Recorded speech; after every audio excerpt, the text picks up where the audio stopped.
Қазақстан Республикасының тәуелсіздігінің 30 жылдығы қарсаңында дүние есігін ашқан сәбилерге ел президентінің сүйінші деп аталатын арнайы сыйлықтары табыс етілді.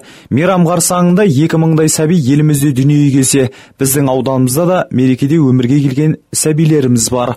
Қаламызда орналасқан перзентхана бөліміне осы сыйлықтарды табыстау үшін аудандық халыққа қызмет көрсету орталығының басшысы Луиза Хусейнова мен аудандық Қазпошта бөлімінің басшысы Айнаргүл Имашева барып, сәби мен оның өмірге келген анасына сыйлығын табыс етті.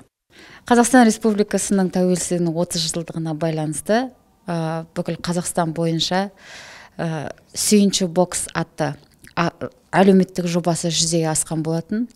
Сол бойынша біздің Бөрлі ауданымызда 4 нәресте дүниеге келді. Қызмет көрсету орталығы мен біздің Қазпошта бөлімі осы жобаны іске асырдық.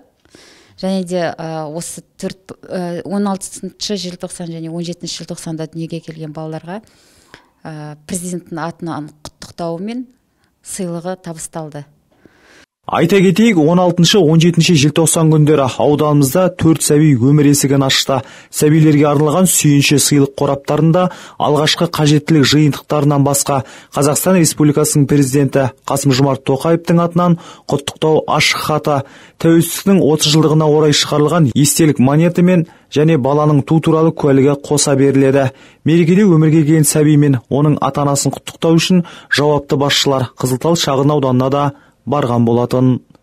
Өтепберген Қарасай, Азамат Бабагужиев, Қарашығанақ телеарнасы.